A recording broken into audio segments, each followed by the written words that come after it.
I'm talking about doing it with my boss. I watched that episode with Lewis the other day. Okay, recording. And for whatever reason, my usual recording program isn't working, so hopefully this works okay.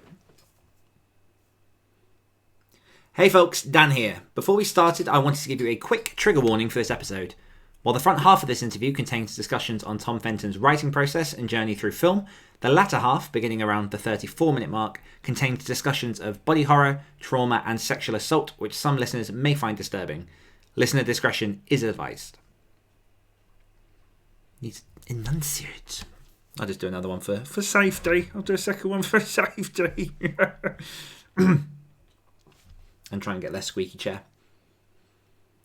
Hey folks, Dan here. Before we started, I wanted to give you a quick trigger warning for this episode. While the front half of this interview contains discussion on Tom Fenton's writing process and journey through film, the latter half, beginning around the 34-minute mark, contains discussions of body horror, trauma, and sexual assault, which some listeners may find disturbing. Listener discretion is advised. There. Activate your energy. Welcome to the Activated Authors Podcast, a show where we distill the core principles of what it takes to become a happy, healthy, and productive author, no matter what stage of the journey you're at. I'm your host, Daniel Wilcox. I'm an international best-selling author, as well as an author coach, speaker, and creative entrepreneur. But most importantly, I'm a lifelong student of all things productivity, psychology, and human behavior. Thank you for joining me for today's episode. Without further ado, let's dive in.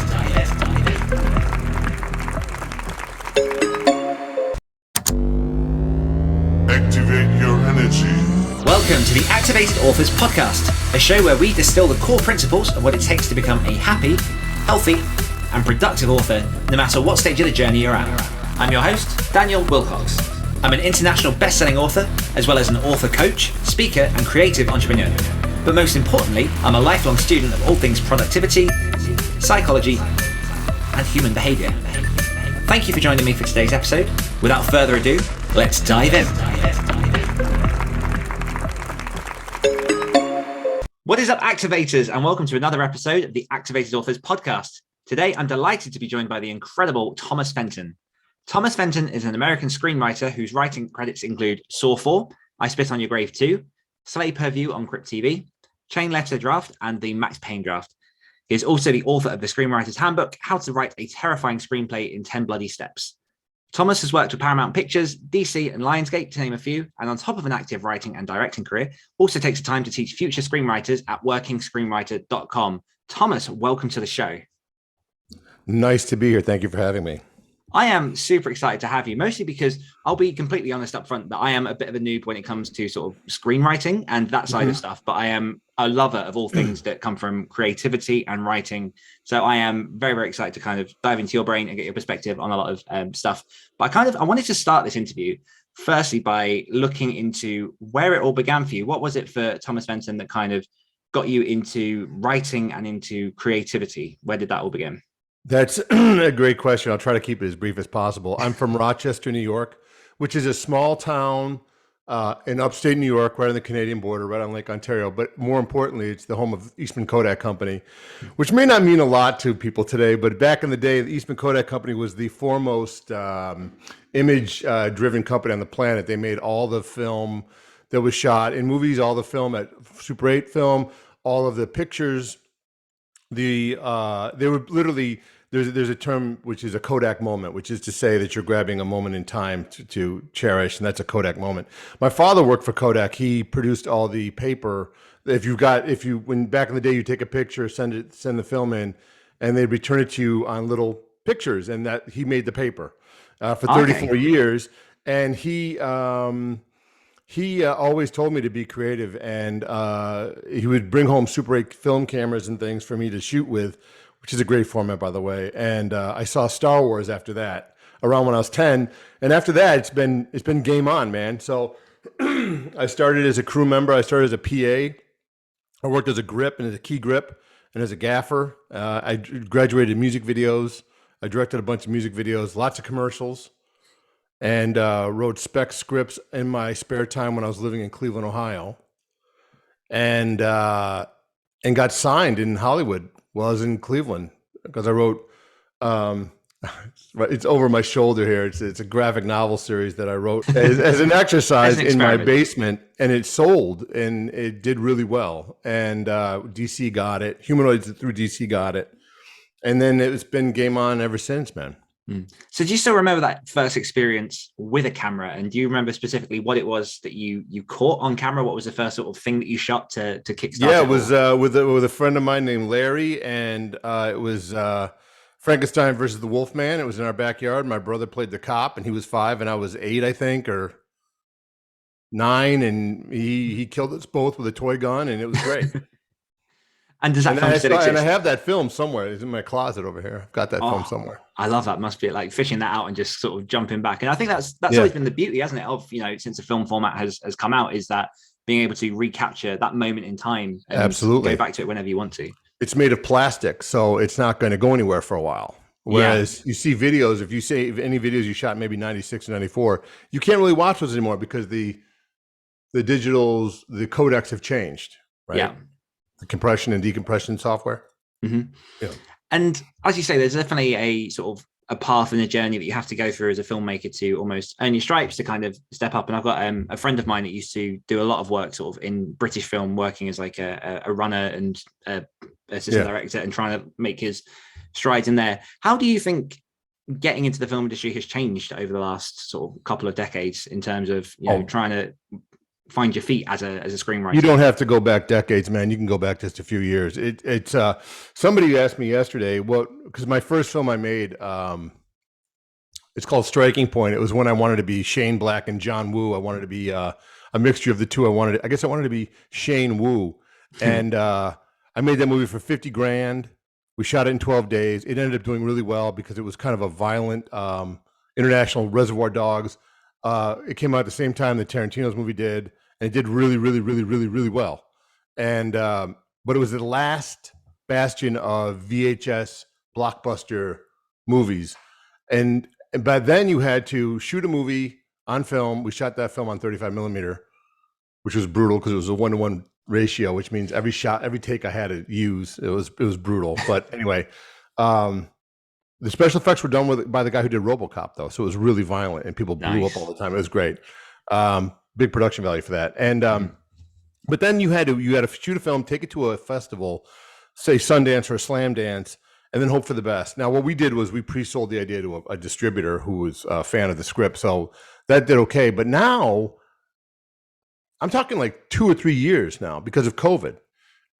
People ask me all the time, do I have to live in LA? And I said, well, it helps a lot, but at the same time, you can shoot a film for 50 G's on your phone, right? Your phone, which shoots 4K with some type of audio setup. I'm sure they plug into these things, and put it up on Amazon Direct, not Amazon Prime, Amazon Direct, which is a portal, and you can like get it to an audience, So now the good news and the bad news is everyone can do that. So now what you have is, back then you had you had a few people shouting in the room to try to get some exposure. Now you have everyone shouting in the room to get exposure.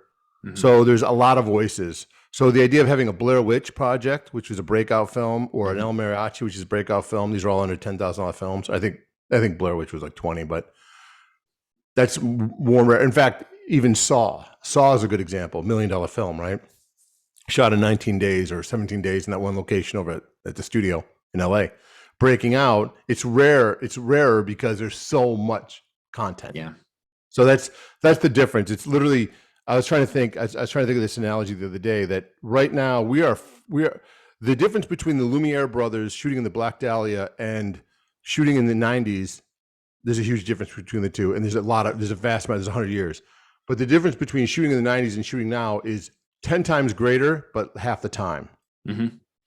Yeah, I think that sort of seems to transcend across a lot of industries over the last sort of few years. I mean, even taking from where I'm from, the publishing industry, how that has gone from having the gatekeepers of sort of traditional publishing and kind of having to go through those traditional channels in order to get to big audiences, to obviously with the internet, with Kindle Direct Publishing and all this self-publishing, like anyone can have a voice out there. And obviously there are pros and cons to that. There are the people that wouldn't have otherwise managed to find their shot, finding their shot, but then there are people that sometimes don't worry too much about that quality content going out, that just put stuff out that still manages to find an audience. It's a weird economy.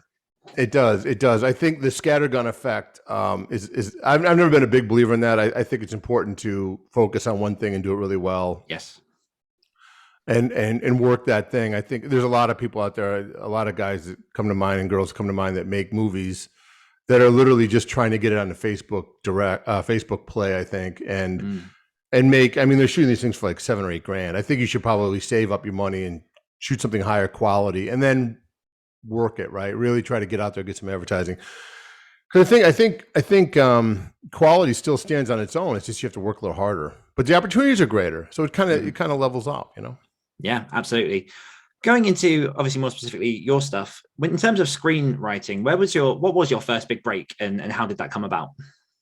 My first big break had to have been I got to grab it. Okay. It's this book. It's called The Dominion. It's a trade paperback. It's a very beautiful book. It's about a cop in New Orleans, which is American culture-wise. New Orleans is kind of the epicenter of all religions. All religions show up there with Catholicism and Judaism and voodoo and voodoo and everything. And this cop is murdered by supernatural forces because he's getting too close to this grand conspiracy, and he's resurrected to be half man, half angel. Okay. And so he sees the coming of Armageddon. So it's kind of like The Exorcist meets The X-Files. That was the first sale I had, and that was but the first big script I wrote that got me a lot of noise that didn't sell. It was called Blood of Legend. It was King Arthur versus Prince Dracula. Nice. And it got me signed multiple times, and I met everyone in town and got a lot of work from it. But what I'd like to point out is that Dominion was written in my basement in Cleveland, and I finished Blood of Legend when I moved to LA in 2001. But I wrote it not knowing it was going to do anything, and then it was sent out as a sample, and this company ended up buying it, Humanoids, which is a French comic book company. You may be familiar with it. It was started by Mobius, and beautiful, nice company. And DC picked up and released it in the States. You can write something and sit on it, and years later sell it. Yeah. Because there's no if it's good, you might have to spruce it up a little bit, right? But like Blood of Legend, I think someday I'll sell that damn thing. I think you know, I don't know if I ever get a deal at Amazon, I'm sure they would make it, you know. But that's how it works. But I worked it, man. I also I wrote. I went to every single film function I could. I met with everybody I possibly could in LA, and I wasn't worried about getting signed. In my early career, I was worried about being great at writing, and then I figured that I'll get signed. Oh, I love that. Those are my first big breaks. Yeah. So where did that mentality for you come from? Because, you know, there's a real difference sometimes between people that have that kind of, I really want to focus on the quality of the product, make it the best. So obviously then, you know, you're putting your best and everything into something and you have more of a chance of making it, versus the people that pop out lots and lots of stuff. And there's a very sort of, it's just a very, very different mentality. So have you always been that way? And where do you think that came from? I struggled with that because I'm heavily dyslexic, and I talk about this in my book. Writing is very hard for me. Reading is very hard for me. It takes 3 times the effort to get half the work done that you can do if you don't have dyslexia. But I always looked at that as a positive, not a negative. I think it's because I think in visual terms. I thought if I could just capture what's in my brain, I could put it on paper and it would be quality. And I think, you know, I have this terrible, even through the book, someone pointed this out online, that there's so many, and this was proof by multiple editors. There's still typos in it. And one of my favorite typos in the book is that I'm the author of I Spin on Your Grave. Nice. A very different film. Yeah, very different. The porno version. And but I think, you know, it's hard for me because I'm also a big believer in completing a subject. And again, this is something I talk about in the book, which is it's paramount to finish your draft, right? You always have to finish a draft, because if an unwritten screenplay is possibly the best screenplay of all time, a finished screenplay is opening itself up to notes and notes are like getting kicked in the face with a steel-covered Kodiak boot. It's no fun, but it's a necessary evil to being a writer. But I think, and also, you only get one, and I really stress this also, you only get one chance to make a first impression. So when you're going out to agencies and you're going out to producers, you really want to come off well. So you want your best foot forward, man, and like really have that script singing, be really visual and really strong. And that will get you noticed if you keep ahead it, That's what I think. So I'm assuming, I think it's a fair assumption that you've got a pretty thick skin for criticism, feedback, for notes. Where did that thick skin come from? Because has that always kind of just been who you are, or is that something that's been developed? No, I wouldn't say thick skin at all. Again, this is the book. Have you read the book, by the way? I haven't had a chance, I'm afraid. No. Oh, it's right here. I happen to have a copy of it right here. It's great. I have got it on order. It will be coming through soon. Okay. Time for the interview. There's a story. No, it's all good. So, but if you don't have a copy, pick it up. It's awesome. Yes. There's a story in this book where I was at Fox. Thank you. I was at Fox, and we were developing a script called Nemesis, which is there's a chappie named Elliot Ness, who was a big deal in the States. He was the guy. He's portrayed by Kevin Costner in the film Untouchables, directed by Brian De Palma, which chronicles his fight against Al Capone, which is this notorious gangster from Chicago. Well, years later, in the true story, Elliot Ness moved to Cleveland, Ohio, and became the safety director there, where he hunted down America's first true serial killer, a guy named the Torso Killer, who killed people and only left their torsos behind, cutting off their legs and arms and heads. And it's a true story. So it's Seven meets the Untouchables. So we optioned this book, my friend and I. We go out. I do the screenplay, and it's really cool. It's a birth of forensic sciences. Elliot Ness creates a cadre of fellows that are experts at weaponry and Scientology, not Scientology, science. And like, it's a really spectacular, I don't want to say steampunk, but it's very of that 1930s, 1940s, it got that Seven vibe to it. So we do this thing and we get a lot of traction, and we get it set up at a company at Fox. I'm not going to be specific of who it was, but I'm at this meeting, and I think this script is great, man. Like, because it was based on this book, and so I all the heavy lifting had been done, so I just kind of shaped it into a really tight screenplay. And the executive, I can't remember what he was saying, but he was giving me all of these notes that I did not agree with, and this is my tough skin story. So, the guy, the meetings, there's like 9 people in the room. But the executive goes, "Oh, Tom, are you okay?" Because I was like flush.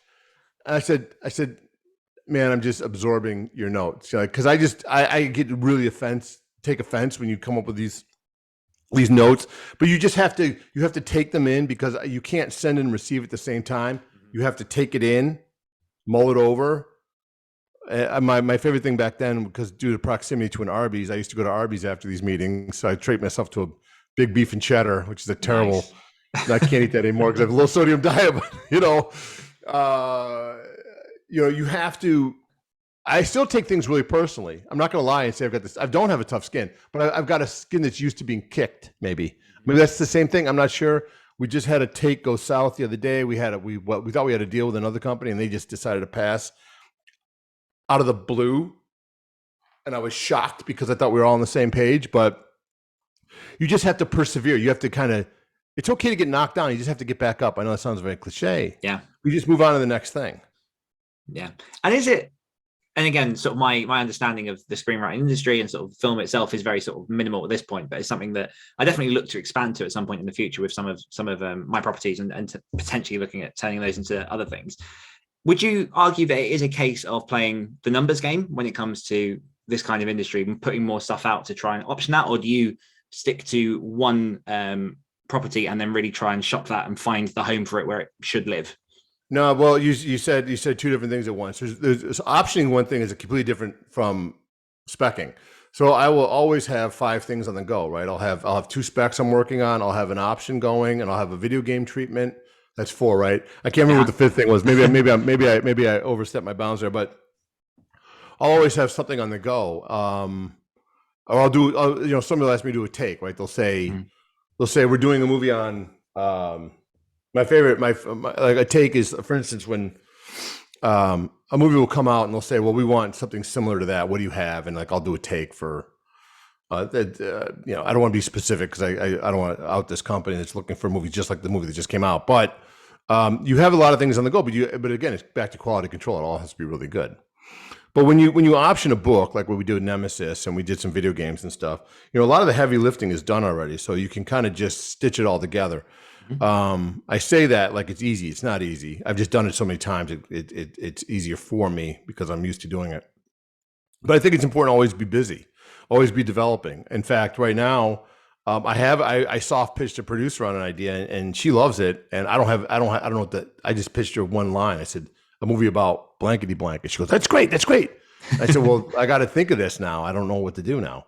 So, you always want to have something on the go, right? Mm. And when it comes to your writing process and putting some stuff down, I heard it on an interview with you that you mentioned a friend of yours, Pendentium, says the worst thing you can do is face a blank page. Are you okay to elaborate a little bit on that and sort of tell us how it is that you get to the words?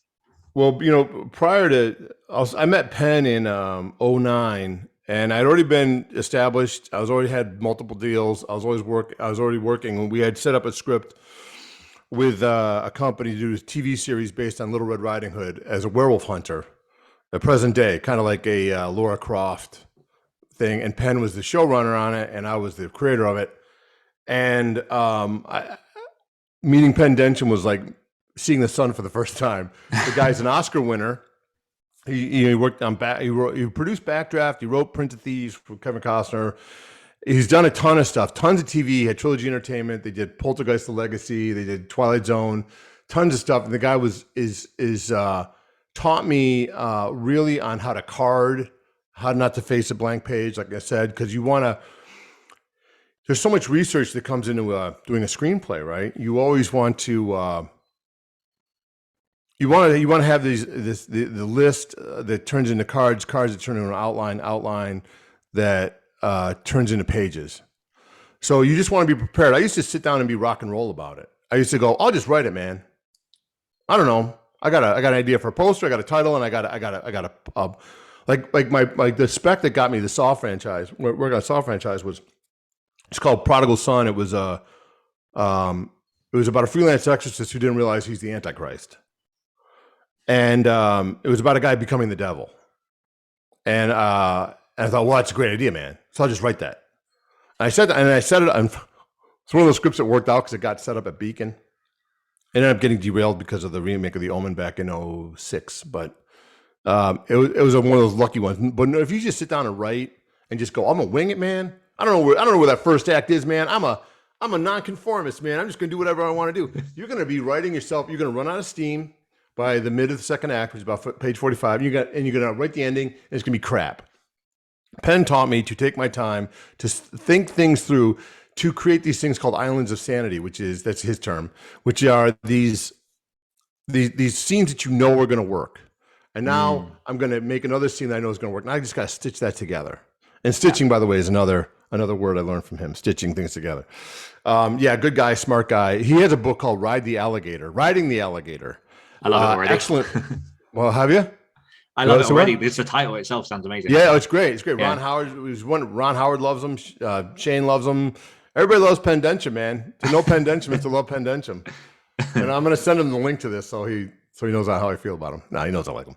I love it. I also like one thing that I'm noticing as I'm talking to you is how I don't know what the word is, how trained, for want of a better word, there's definitely a better word, but you are in terms of like when you come up with these ideas and you're sort of saying about all these different films and different things, you already have like whatever that elevator pitch is logged down, and you're so specific in such a small amount of time. Now, I know that particularly again working with authors, one of the things that I see a lot of people struggle with is if you ask someone what their book is about, you'll get sort of like a 5-minute monologue on what their book is. And I don't think enough people understand the importance of condensing that and coming up with the core value of what that idea is. Are you all right just to kind of speak on how you approach it? I mean, it's what William Shakespeare said, brevity is the soul of wit. Mm-hmm. So when you're a screenwriter, you only have, I was hoping I could put my hands on a screenplay that I wrote, but you only have an average of 120 words per page to tell the entire story on that page. So you have to be very specific in your placement. And then when you're communicating in Hollywood, especially over the phone. It's a phone-based business, especially now after COVID. You always want to just give them. You want to give them the steak, not the sizzle, right? You want to be very specific, you know. And I think that, bless you. I think My doggo. Oh. Yeah, sure, it's your dog. Sure, blame it on the dog. You want to make sure, like in all things that you do, is clear, concise, and purposeful. And it's a struggle for me because that's the last. If you knew me in real life, you'd say, you know, you don't open your mail. I'm like, that's true. I don't open my mail. Well, I'm better now about it, but you want to be you want to be able to communicate. That's what it comes down to. That's the screenplays. That's what it is. Screenplay is also a visual medium.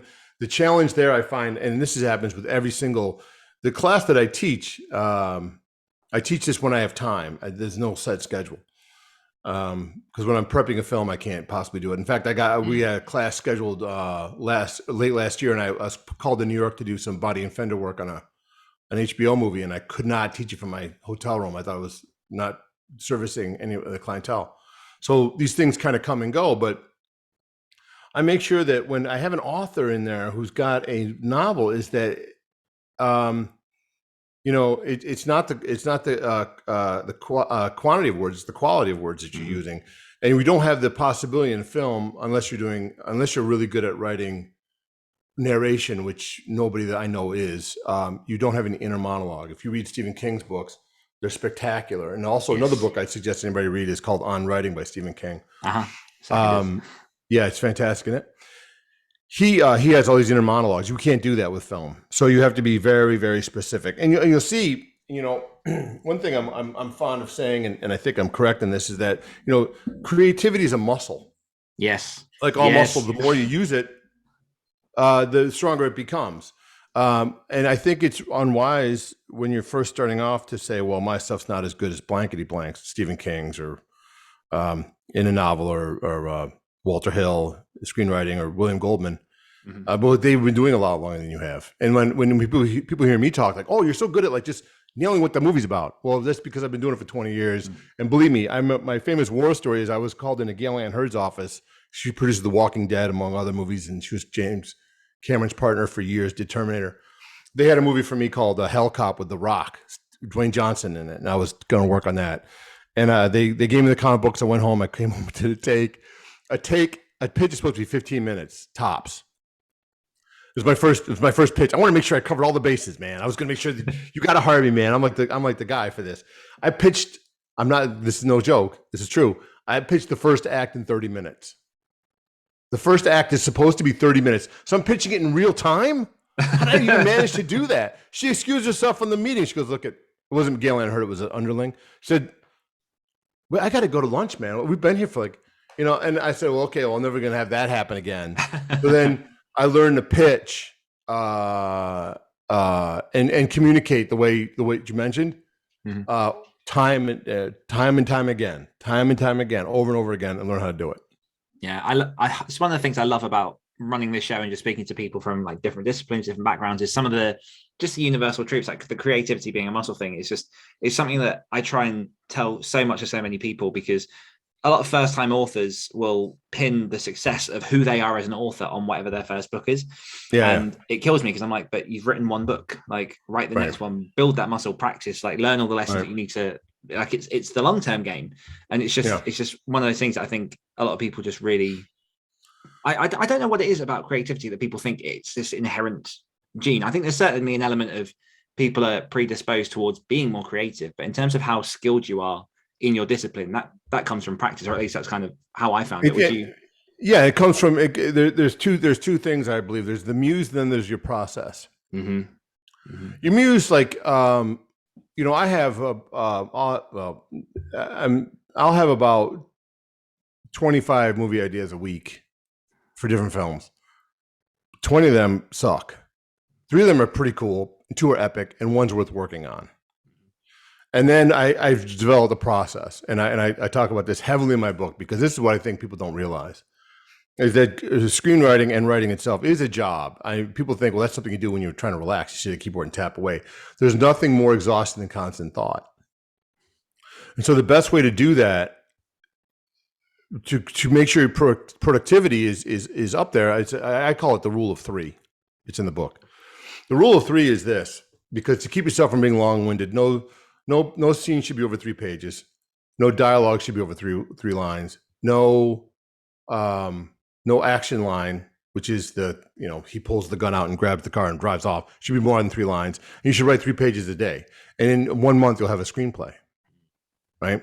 Now, it's a rule, not a law, because even if you look at the Saw films, when we were writing dialogue for Billy, the little doll, that dude talked for like 4 pages. He's threatening people left and right. Yeah. So it's just a rule. And I think what's important is that I'll get to your point about the one piece of work is that working in confines is the best thing for you, because unbridled creativity is no creativity at all, because you're literally not going to accomplish anything.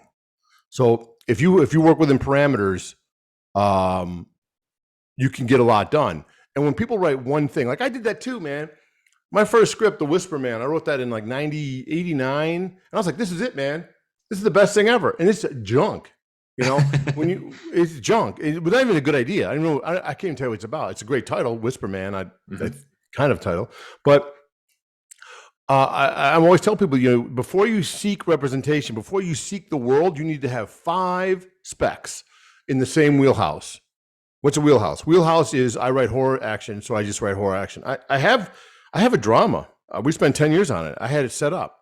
People go, and I took a lot of heat in the press for writing this dramatic film, but not a lot of press, not a lot of heat, but some people.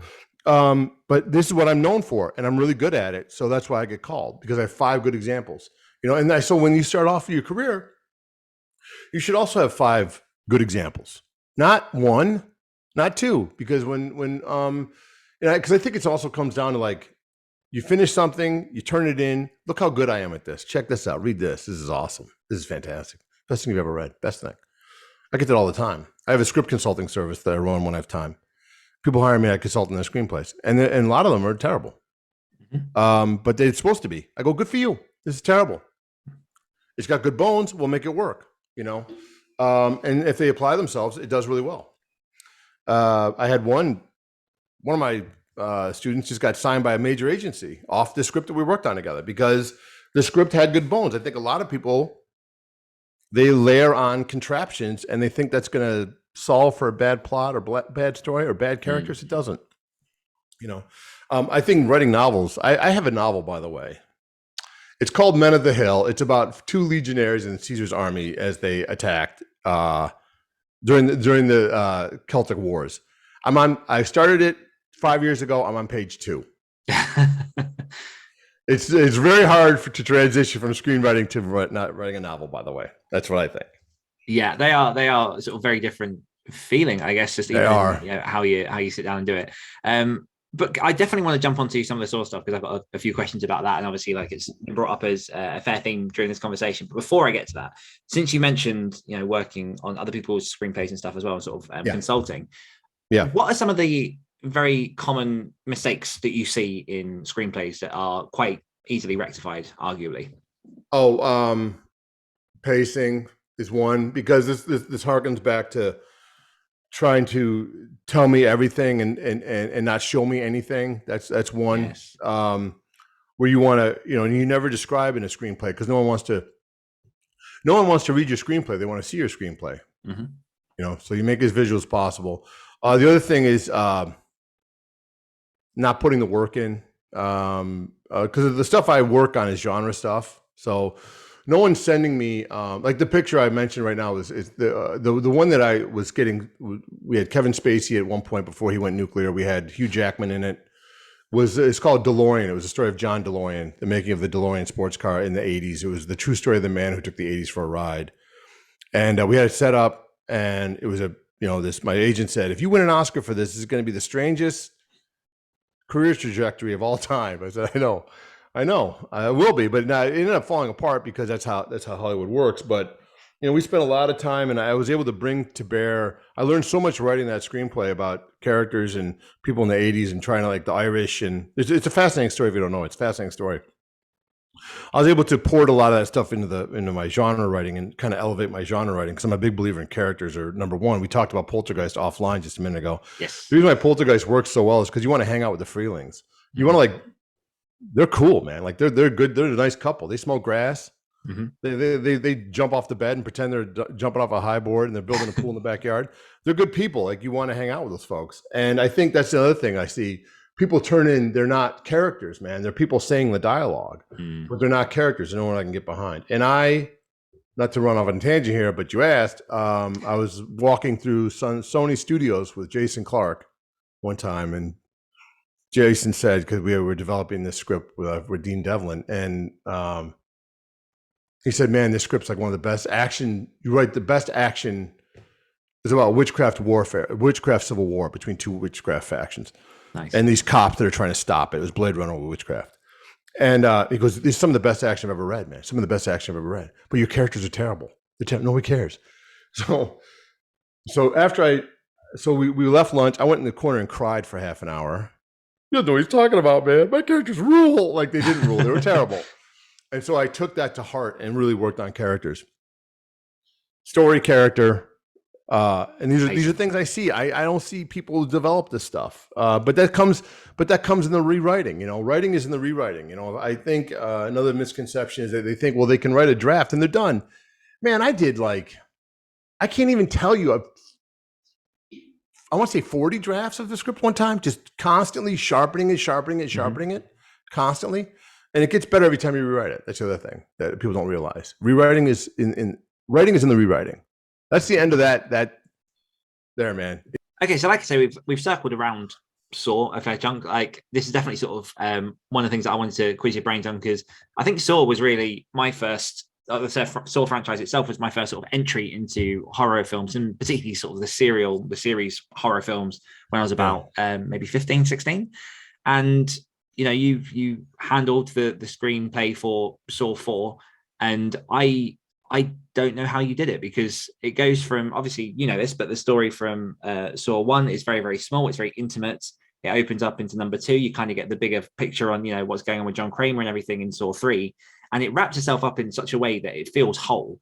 And then with Saw 4, it's opening this wound, but not just opening this like new wound, but sort of entering an entirely different world of, you know, a new star in the making, sort of the bigger, wider world of this sort of story, I guess, probably better word for it than that, but you know what I mean. But so how did you firstly come into, you know, working on the Saw franchise, and then what was your process in terms of taking that and sort of handling that to then expand it into the universe it became? Well, the fun thing about Saw was I worked on I was with Saw for 6 years. I wrote a 3, and I wrote the 4, and I wrote a 7, and Tobin Bell and I wrote a 9. We conceived a 9 together. Nice. I Saw, long story short, was that I mentioned Prodigal Son earlier, which was a spec I had written, and Orrin Koulis and Mark Berg had an idea of taking advantage of April, May, June, July, August. So the 666 that was coming up in 2006 was January, February, March, April, May, June. June, right? June 6th. They said, well, let's take advantage of that. Let's take Fenton's script, because I was being repped by Evolution at the time, and we'll adjust it accordingly, and he'll kind of, and Joaquin Phoenix was going to be in it. And so I adjusted the script accordingly, and then they were doing Saw at the time. I remember this well. We were developing another film at Universal called Creator, a kind of a Frankenstein, a modern day Frankenstein, and a producer named Greg Hoffman, who you might know from the credits of that film, wonderful man, said, he was giving me notes. He's saying, "Oh, I'm shooting the Saw movie," and I did a set visit down at that studio and saw Tobin Bell laying on the ground and thought, "Well, this is interesting." And they said, "Well, it's going to be $1 million direct-to-video movie, and it's cool." We saw the movie, and I remember this well. Tobin gets up at the end of the movie and says, "You know, the key to that lock is in that bathtub," or whatever he says, and game over, and slams the door, and we all just went, "Jesus, that's cool." And I remember Peter Block getting up from from Lionsgate saying, we don't have anything planned for this evening, but here's my Amex Black card. We're all going to go down to the Highlands and go drink. So we all marched down to the Highlands, which is a place down there, and we had a great time. And then two was a script called the Desperate, which Darren had written, and they adjusted it accordingly to make it a Saw 2. And then I remember talking to Greg Hoffman saying, nice job with 2. It doesn't suck, he said. It doesn't suck. And I said, well, I've got ideas for 3. And he goes, yeah, man. Let's talk Monday. And that was Thursday. I saw him in the kitchenette at Twisted. And Monday morning, I get a call from my manager, Gates, and he said, Greg died over the weekend. And we were all just shocked because he was a really young, healthy cat. He was in his 40s, early 40s. And it was a big blow to the industry, man. Total loss. Brutal loss to the industry. Really nice guy. Treated me with a lot of respect when I was a nobody. Not that I'm a somebody, but when I was really a nobody, he was very kind to me, and I really, he's a great guy. So I'll try to keep this brief. But then I get a call from Oren, and he goes, "Look, man, we're going to take a year off because of Greg, but we want you to write Saw 3, and we're going to expand the universe, and we're going to close this thing and this chapter or whatever." I said, fine. So I went off and I wrote a treatment, which wasn't the right treatment for that movie. It was really wrong. It was a maze game where they were trying to figure out who's going to be the next big serial killer of all these people that are stuck in this maze, and which one had in them to become a serial killer. And so it really wasn't right. And Lee came back in. Lee had just finished up a movie called Dead Silence, and James was done with Death Sentence with Bacon. Lee came back, and I kind of stepped aside because it's his franchise. Then they brought me back for 4, and that was what they call a bake-off, which is they hired 4 scripts, and we all wrote different scripts, and they took pieces and parts, put them together, and we rewrote all that, and it became Saw. Because the idea was that they didn't know they were going to kill John Kramer or not. They couldn't figure it out. And I applaud them for doing it, because John Kramer had cancer since the first one. Yeah. So it's not healthy. Yeah. And so after that, I got in a spot of trouble, personal trouble. So I didn't work on the Saw 5. And then they brought me back.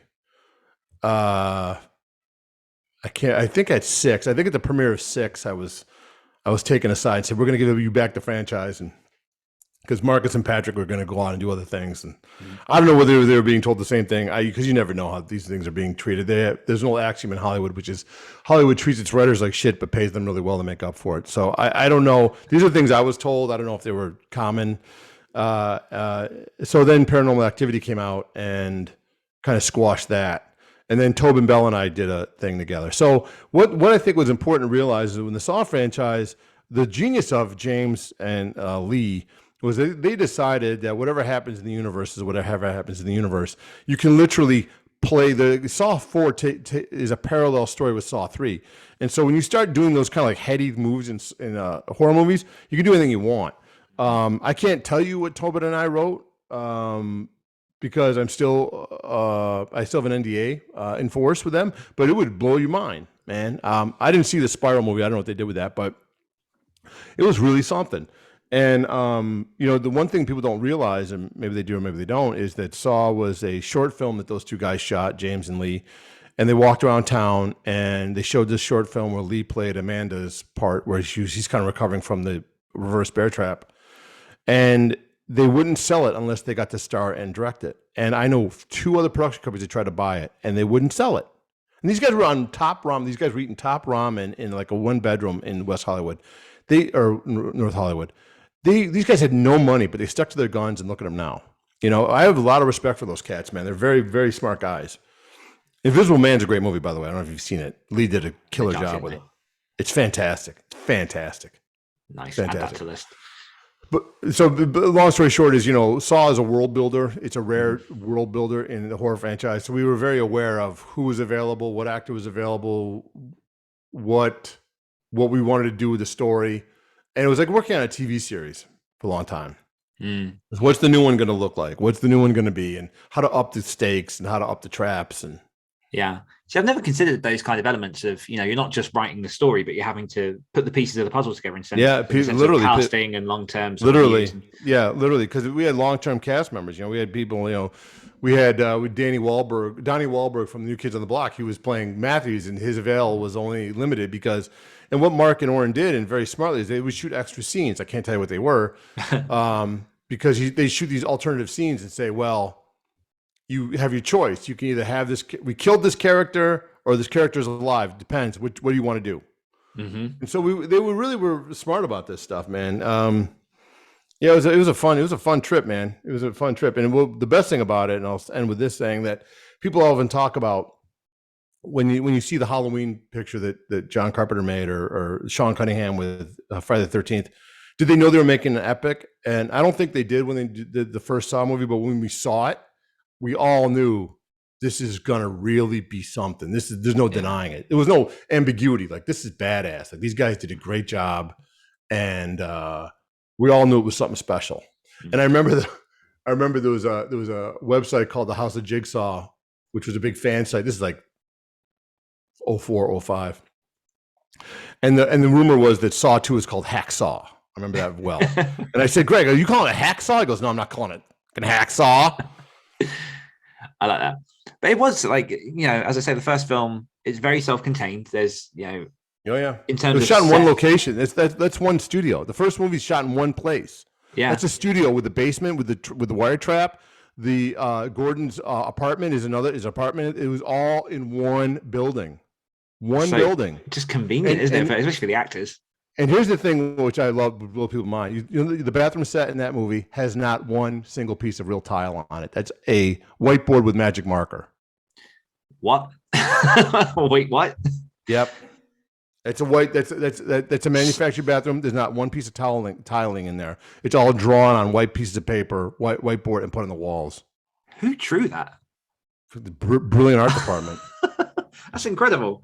But yeah, it's a very sort of gripping, piece of cinema that just keeps you in a very, very limited location for a long time.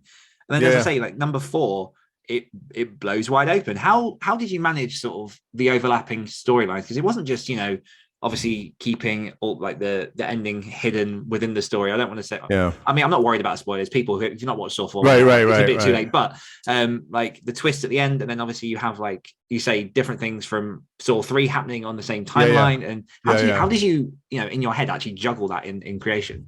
That was brutal because I was, especially speaking for me only, I'm not talking for Marcus or Patrick or any of the other guys, but basically when they hired me only, and I was the only person writing my screenplay. The other guys are teams. So they had, and we knew the first script in would be the preferred script. So, I don't talk about this much more, but I got myself into a spot of bother with drugs and alcohol during that movie. And, I felt that if I was doing copious amounts of powder to keep me awake and was putting pages up, it didn't matter because I was getting paid, and then ended up becoming a real problem, and I ended up getting sober 13 years ago. And I don't like to always bring that up, but I do, because I feel like that's the one thing that I want to warn these creatives about, is that if you're creative and you're under pressure, you tend to start leaning one way or the other. And a lot of people lean on drugs and alcohol. I know that Paul Schrader did. I know that Charles Bukowski did. And those are the giants in the industry. King did. Yeah, King doesn't remember writing Tommyknockers. In fact, that blows my mind. Yeah. It was King's book. I had been sober for about 3 months. A very famous screenwriter got me sober, a really famous screenwriter who was also sober at the time. And I read that book. I was like, holy crap, man. Like, I have the same wastebasket full of bloody Kleenex and beers and Coke spoons. And I have all that stuff, but I don't have his career. So what am I doing wrong, But it was tough. It was tough back then, but you just have to be organized. It's a hard, because I really don't, that's a very spotty time for me because of this thing. Now, when I returned to the franchise, I was sober as a judge. So I was flying high, and I do quite well with that. But back then, man, there was a lot of pressure. Plus, Saw at the time was a cosmonaut. It was just this biggest thing ever. And we were being issued, script notes on non-copyable paper, and we had to swear to secrecy, and we would see a cut of Saw 2, and a PA would bring over the DVD and sit there and watch it with us, and then take it away to make sure we didn't make a copy of it. There was a ton of Yeah. Well, I mean, from a viewer perspective, I know that one of the massive things from myself and all of my friends that used to watch it, it was the traps. The traps were innovative. They were brand new. Like every single film was creative in destruction. And I know obviously like a lot of people listening to this aren't necessarily horror fans, but just the thought process that goes into some of these traps were insane. Yeah, I use the Grand Inquisition as a jumping off point for the stuff I wrote. Somebody told me to scour the internet and take traps from the internet, and I didn't think that was cool, so I didn't do that. I don't think they did either, those other dudes. But we always thought that when we first got the edict about the movies, the idea was that John Kramer had a Home Depot card, and that's it. So he would go to Home Depot, which is a store here in the States, and would buy all the stuff on his credit card and build the traps from there. I think they evolved. I know the Da Vinci trap they did in the later movies with it was like this giant turning thing and the guy's arms got twisted off. That seems like a bit much, right? Because they were very simple. The reverse bear trap that James built sat on the orange shelf for a long time, and I think they just sold it at auction for like $300,000 or whatever. But it was this thing that he built out of just spare parts. It looked like found stuff, you know? And it always had this kind of like people. I've defended this movie a few times because they say, well, it's torture porn. I go, it's not torture porn. You know, Saw had a thematic theme about it. They had this immorality tale, right? If you look at the, if again, in the back of my book, there's my cold open for Saw 4, which has a lawyer strapped to a table, strapped to a chair. And Billy comes on and says, you know, you've spent your whole life using your fingers to write away people's sins, you know, because you're a lawyer, right? And so the idea was that he had to cut his own fingers off and fill these holes, or he was going to or this chair's going to fold him into two. And he's trying to race the clock. He's got his own finger off this table, right? And put them in these holes, these finger holes that are too far apart. So you have to take your fingers off to do it. And so he doesn't succeed. He gets 6 ones off. And as he's mashed, his thumb's missing. He reaches for camera and goes Saw 4. Nice. Right? Fingers left, right? Yeah. These were things we were trying to like fold in. The traps were part of the plot, you know, and they all led somewhere and they all did something. And it was it's quite the trip, man. Yeah. Yeah, no, it's definitely one of the things that we looked forward to in that kind of like gruesome, like can't help but watch kind of way. Yeah. And glad it's not you, right? Glad it's not you. Oh, 100%. Yeah, it teaches you a lesson. What would you do? Would you what would you do if you were told to cut this guy's stomach open to get the key out to take the reverse bear trap off? Yeah. And that was Oren Koulis, by the way. If there's a little bit of that guy laying on the floor in that first Saw movie, that's Oren. Nice guy. I'd cut I'd cut your stomach open and get a key out any day. That was the whole message of it. There wasn't like how desperate are you to live and can you how much blood will you spill to stay alive? I think because we're starting to come up to time, and there's a couple more bits I just want to touch on. Because we'd be remiss if we didn't sort of touch on your friendship and relationship with the late Robert Evans. Yes, Paramount Pictures. Why don't you tell us sort of how that kind of came to be, how you befriended, and sort of where that took you in your career? Well, the Evans, I came into Evans' orbit in 2007. And we worked with him up to the very end, which was a few years ago. He passed away. The guy's a giant. He saved Paramount Pictures from becoming a cemetery. He bought Desilu from Lucille Ball, thus giving the world Star Trek. And Lucille Ball gave us Star Trek. But Evans was a trip, man. Evans was known for making Rosemary's Baby, The Godfather, Chinatown, Marathon Man, Paper Moon, these seminal films, Goodbye Columbus. I'm thinking of the wall in his office right now with all the posters on there. And all of these films have one thing in common, which is they're only one of a kind, and they're genre films. What do you call Godfather's a gangster picture. Chinatown's a private eye piece. Rosemary's Baby is a horror movie. So he was really good at this stuff. So what happened was I I think it was off Prodigal Son. That company had read it, and they brought me in. They had an idea from a film called Phobia, and it wasn't Bob's idea. Now, Bob had a very distinctive way of speaking. Bob talked like this. Bob had a very kind of, you could trust me. This is the way I talk. I'm Robert Evans, right? I was going to ask you to do the impression, I'm the but I kid. wasn't going to because I was scared to. But you just I'm the cracked straight kid. on. Yeah. So I spent a lot of time, and so they had this thing called Phobia, which was basically Phobia was, how do you put it, like Final Destination, but with phobia. So whatever it was that scared you would come get you. Right. If you read this book, this grimoire, and it read for different, and this is like this is like 06, 07. So that was the thing to do back then. So I work up this big pitch, and I had the end of the picture dealt with this woman who had agoraphobia, of course, and she ended up in this closet spraying bug spray in her own throat because the bugs were coming out of her mouth, whatever.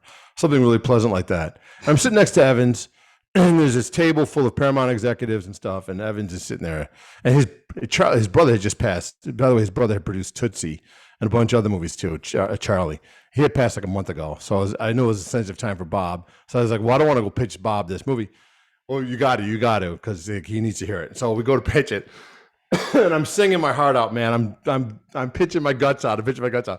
And Evans turns to me and goes, "I would never see that fucking movie. Why would anybody want to see that fucking movie?" Like, I don't know, Bob. And he goes, "Well, tell you what, Tom, what do you have that you could steal from Rosemary's Baby?" And I said, "Well, Bob, I don't want to steal from you if you're sitting next to me. If you want to leave the room, I'll be happy to steal from you then." So that project died on the vine. But then I spent years. My partner Adam and I were doing a limited series about his time at Paramount Pictures running the movie studio. Because it was Mad Men meets it was about the making of The Godfather, which they're doing now. They're doing another piece of source material, but it was about him running the studio, and it was really great. And we were chugging along there, and Bob was into it because Bob had done a movie called Kid Stays in the Picture, which was his early legacy. This is his second act, we were calling it. We're going to tell his original story from his point of view and stuff. And he ended up backing off the project. Don't know why, but kind of came as a blow, but it's okay. He was, and then he passed a few months later, but he was a great influence. He was very kind, and his organization, Jay Sakura, who ran his company, gave me an office at Paramount for a long time, and we developed a lot of projects over there, and it was a lot of fun. And the guy was a legend. So to have spent time with Evans at his house, breaking bread with him, eating caviar, actually Iranian caviar. Being friends with his butler, Alan. I don't know if they're called butlers anymore, but that's what he was. It was a great fun story, and hearing stories about Steve McQueen and all the stories about how Wilt Chamberlain got locked in his bathroom one time, and fascinating guy. Glad to have met him, known him. And I mean, I don't want to put words in your mouth in sort of terms of what the relationship was, but was he more of a mentor to you, or was he more of a friend, or was it kind of like a bit of both along the way? He wasn't a friend per se. Bob had one friend, which is Jack Nicholson and Dustin Hoffman. And I wouldn't call him a friend, but I certainly would call him somebody who he liked me and I liked him. He read the DeLorean script after James Toback didn't deliver his draft. They took mine. They optioned my draft, and we joined forces. At one point, there were 5 DeLorean movies going on. And I was the key guy because we had Catherine DeLorean, the daughter's life rights, and Sticky Wicket, man. Hollywood gets bad because people, when you get to a certain level, people smell money and they start attaching themselves to your projects. And when they do that, they become boat anchors and dead weight. So when a project comes across a buyer's desk, like a studio's desk, well, it's got 7 producers on it, and each one of them want $250,000. So to start this project, I have to pay out $2.3 million. I'm not going to do it. Mm-hmm. So it got sticky. It got sticky. But it's Hollywood. Yeah. And just to give my listeners a little bit of an impression on Robert Evans as well, I came across this quote from an interview that he was on where he was talking about critics, and he said, "I'd rather have a picture that was respected artistically and didn't do as big a business than a picture that was a pulp picture that went on to do big business." And there's definitely, I think we kind of touched on this a little bit earlier, but another one of his quotes that I came across was, "I'd rather be remembered than be rich." And I just wondered, in Yeah. terms of Yeah. your own style and sort of, your journey, does that resonate with you, or do you sort of see things a little bit differently Well, with myself or with Bob? About with Bob. yourself? I just wanted, I used to when I was first starting off, I wanted all the rich. I wanted a Lamborghini, and I wanted a house in the hills, and I wanted a 4-picture deal, and I wanted a blind deal so I could just blind deals when you turn anything in you want and you call it a script. It can be 100 pages of this sucks written out like in kind of Jack Torrance-y kind of way, and turn it in, and then they have to pay for it. But I just turn out. I like the work. I just like the work. I don't. I'm not driven by money, and I'm not driven by accomplishments.